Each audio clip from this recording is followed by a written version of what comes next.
Today we're looking at Neutral Tint.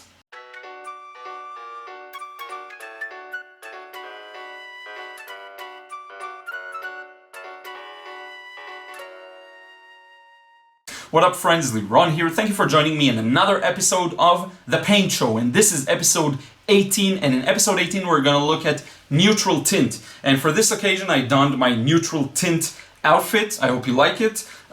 So anyway, this is a paint I've been waiting for quite some time to review because I was really curious about it. I already showed you what it looks like, but I never actually tried glazing with it and making a full painting with it. So I think what will be cool with this episode is to focus on painting with it. So I made a really quick sketch here and I'm gonna paint it and also show you some glazing, because neutral tint is kind of glazing and mixing, because neutral tint usually works together with other colors and makes them darker. Okay, the almighty Alvaro Castagnet uses this one extensively. I like to darken things with their complementaries, which is a topic for another video I will share with you soon. Anyway, some artists like to use this neutral tint. If I recall correctly, this one is a bit warm. It has a very interesting mixture, and I will show you what's written about it on the brochure. I think it's fascinating. But anyway, let's look at some of the dry stats. So this one is Lightfastness 3 out of 5, which is good. I think that's okay, like 3 and above is okay for the Schmincke ones. If it's 2 or lower, I would be careful with it. Because it's out of 5 stars. Now, something interesting. So this one is semi-opaque, and on the package, if you notice here, it says it is. You see the triangle here.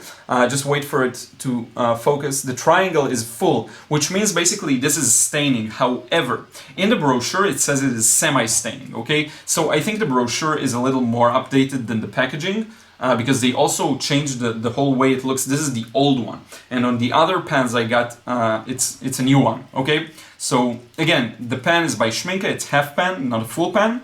I think these are all the. Oh yeah, this one's non-granulating as well. These are kind of all of the dry details, so I think what will be really good now is to change the angle. We'll look at the brochure, we'll do a little small painting with it, and then we'll glaze and mix a bit. Okay, so let's change the angle and do that. So let's open up our trusty Schmincke brochure, and I just really want to quickly correct my mistake. It is staining, okay, not semi-staining. My bad, I remember that it was like this, but it is staining, okay? So there is no discrepancy between the packaging and this. It shows it's staining. Okay. Semi-opaque, 3 out of 5 Lightfastness, Series 1. This is non-granulating, and the composition is fascinating, so let's go over it. We have the pigment red 122, which is the Quinacridone magenta. We have the pigment blue 60, which is the Indanthrone blue, and we have the pigment black 7, which is lamp black. Okay, so these three compose this, and what it says is traditional violet gray, mixture of red violet, blue and black, recommended for first layers and deepening of greens. Okay, so this is interesting. So I do want to test it out by deepening greens. I assume they say it's good for deepening greens because it is relatively warm, and it seems to be dominant by the violet kind of color, and they are complementary, so it would be, I guess, ideal for greens, and you'd want maybe a cooler color to deepen the warm colors. So anyway, yeah, this is it in terms of the brochure. Let's change the setup here, and I'll show you what I plan on doing. Okay, so let me show you what I plan on doing. What we'll do first is use this to paint monochromatically, this cute little crow. And then I'll try and do some glazing, and here I'll use this space to mix a bit. Okay, so that way we can really see what's possible to achieve with this. I just sort of glued it here. I'm gonna use this as a test paper area. Just gonna be really fun and light-hearted with this, because I think it's gonna be a really nice little adventure. So let's start with the crow, and I'm gonna zoom in just a bit on that area. Okay, so let's get started here, and I'm gonna start with the beak, and it's relatively light, so I'm just gonna put in some light paint here, and trying to be really loose with this one, just enjoy myself. By the way, I'm using my silver black velvet brush, size 8. Okay, I rarely use this one because I rarely find that I have to go to this small of a size. But I think this will be a good painting to work on this sides. And I'm just gonna let everything kind of mix together and really enjoy myself with this one. I've been really painting so much work that required me to be ultra focused, and it's nice to just let loose once in a while. I'm just painting here around the highlight. There is a major highlight in the eye, and you'll see this with many different birds, and you do want to preserve that highlight, and it's gonna be really much darker later on this entire area. I don't know if I'll show all of this like real time. I'll probably just kick it into time-lapse a bit, but I do just want you to see what the color looks like on paper, you know. So I'm just kind of making my way around. There's a very dark area just here under the kind of the head area that I want to darken quite a bit.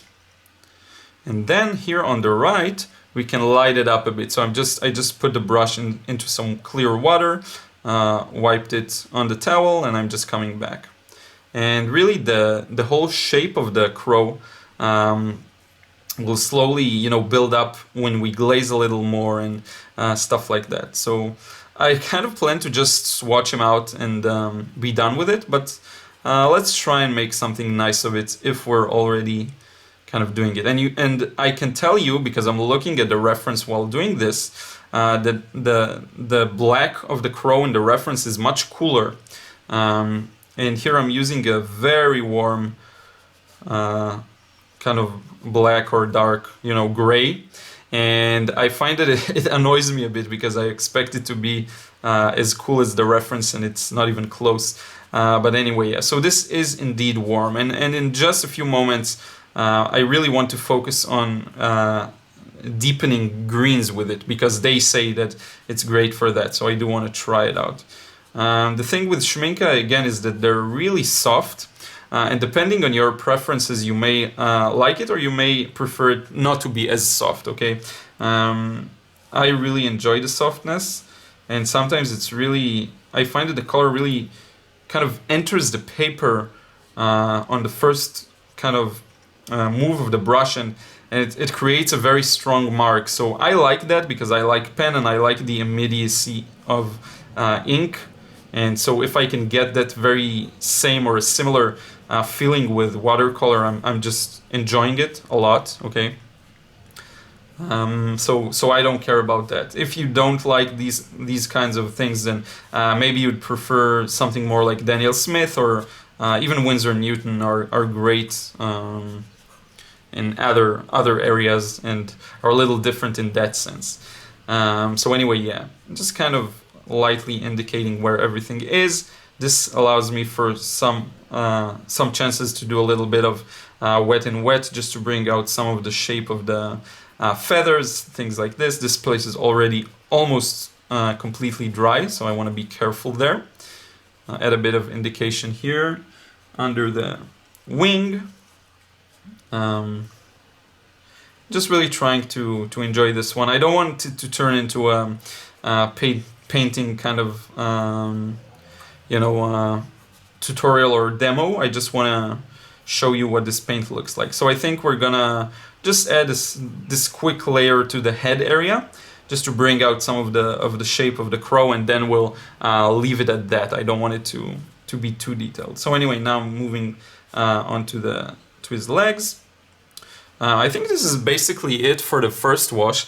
I'm just gonna put in some of the stone here, just some textured thingy. Add a little bit of darkness to the left here, a lot of darkness actually. Let's see how dark this can get. I don't feel like this can get too dark, by the way, but it's definitely an interesting paint so far. I'm just gonna add some shadow under its feet. And I think this is it for the first wash. I'm gonna leave this to dry just a bit, and then we'll add just a few more details and move on to some other experimentation. Okay, so I think it's safe to continue now. I'm just gonna bring out some of the highlights a little more by adding a bit of a darker, richer color here. So we'll start with the eye. And you can see how immediately when I put that, the highlight pops even more. I'm gonna give a small indication of the beak here, like this. And I'm gonna put some strong blacks around that, while avoiding the area just around the eye here, because that's what I see in the reference at least.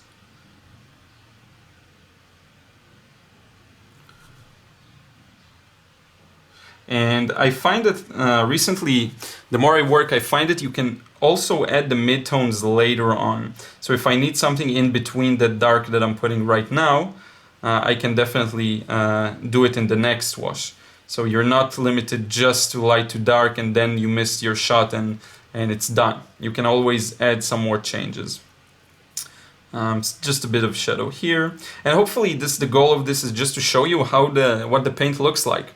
So I hope you can see this. And I think just I'll add some details here on the wing, and we can call this one a day in terms of just this painting, and then we can move on to some more experimentation. So we got here a bit of shadows. I'm working again paletteless with this one. Spontaneously decided to do it that way, so I hope it's still, yeah. And I'm just gonna add this strong shadow on this leg. It seems to be a little darker, even though it's probably at the front. Bit of dry brush here, and you can see just a very quick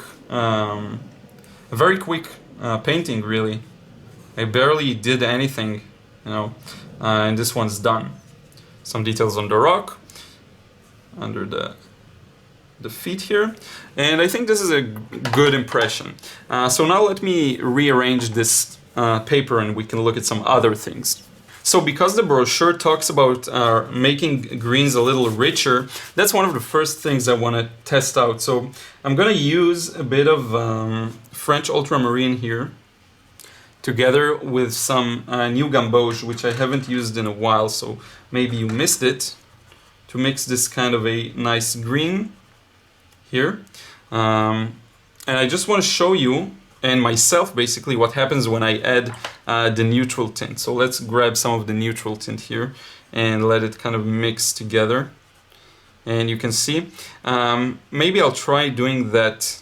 I think we need to add a bit more of everything. So let's try and add a bit more of the French ultramarine, a bit more of the new gamboge. And you can see it really is turning it into a very, very dark. You can barely even tell that this is a green. Let me try and do the exact same thing here once again. So I'm grabbing a bit of the new gamboge. I'm gonna try and do this mix on the palette in just one moment. I just want to try it out here. And with a bit of the neutral tint, so it kind of really kills it. Let's try and do this very same mix on the palette. I think the result is going to be really interesting because the neutral tint already in and of itself has so many colors in it. So I'm going to use some French ultramarine, and I'm really just choosing an area in my palette. I don't care, it's all dirty and it doesn't really matter to me. Adding a bit more of the yellow, so we get this kind of a dead green. I'm gonna add some neutral tint to it, and it kind of darkened it. I can see what I mean. I think it will be better maybe to try it out with just one green that's a little more convenient mixture. So I'm gonna grab some of my olive green, which looks like this. Okay, I'm gonna grab it here, add a bit of it here to the palette, and then add a bit of the neutral tint and see what we get. Okay. So wow, this is actually really nice. So the thing is, what I hate about olive green is that it's just such a boring green, and hopefully you can see this here. But I see when you add the neutral tint, because it's kind of violet, you can really feel how it kind of mutes it, or maybe adds just a little more interest to it. It could be interesting in a moment to glaze. Now another thing I want to try is with the phthalo green. So I have here phthalo green, which looks like this, really unnatural kind of marker green. So I'm gonna put it here, a lot of it actually. Gonna put a lot of it here. And you can see it looks like this. So let's add a bit of the neutral tint here and see what happens. So it didn't necessarily turn it an awful lot more interesting, but it definitely killed some of its, I guess when you look at it together, it looks kind of nice. I'm thinking about what other greens I can show you. I think a really good green would be using the cobalt azure, mixing it together with maybe the Indian yellow. So I have here some of the cobalt azure. I'm gonna add a bit of the Indian yellow that is really highly contaminated, and we'll get this kind of a very bright green. Let me show you here. Cobalt azure, a bit more Indian yellow here. Now if I add some neutral tint to it, well, you see it darkens it up. I don't know if I'm a huge fan of this. Let's try once again. I have a bit of Indian yellow here. I want to really try and see the way it makes greens richer, because I don't see it yet. So I'm gonna add a lot of pure Indian yellow here, a bit of cobalt azure, and let's take a look at this once again on paper. So we have this kind of, I like this green. And now I'm gonna add a bit of the neutral tint to this, and let's see what happens. So yeah, it darkens it up, no doubt. You can see here the difference. I'm really not sure what to make of this. It does add some interest to the more boring greens. I'm really not sure. Let's just rearrange this and do some glazing, okay? I'm curious to see this as well. This is a very interesting paint, I have to say. Okay, so I'm basically just gonna grab some of the neutral tint and glaze it over here, and we'll look at the result. I know this isn't necessarily meant for glazing, but I do want to see it. Kind of similar to what I did with the indigo, if you remember. I glazed it over other colors and just to check out the result and see what it looks like. Let's try now with the yellow. And it is supposed to kind of be semi-transparent, so we're supposed to see, well, semi-opaque is the way they call it. So we should be able to see some of the paint here underneath.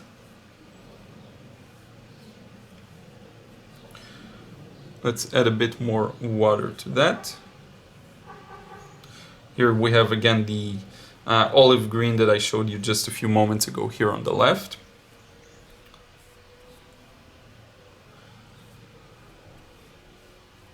So overall an interesting paint. I don't know exactly, I'll have to play around with it a bit.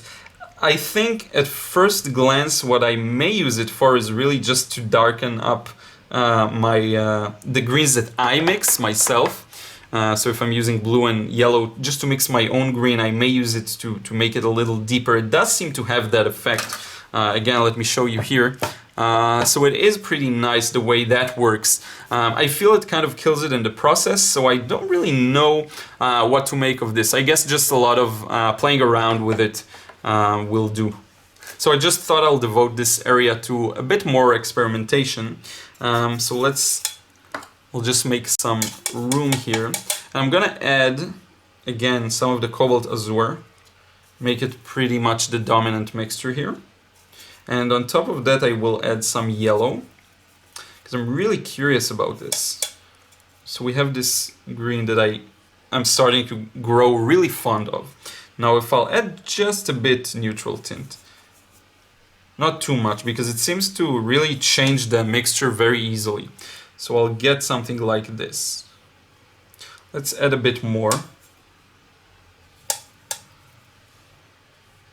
So you see it kind of kills it, which makes sense because it's violet and green.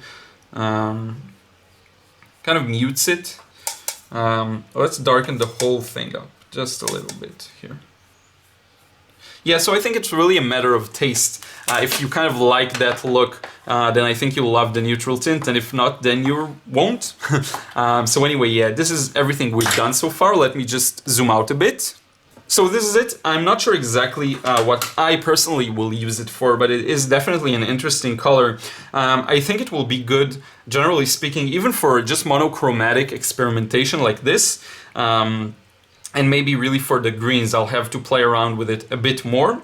So I really hope you enjoyed this kind of quick demo and explanation of the color itself. Let's change the angle and wrap up this episode.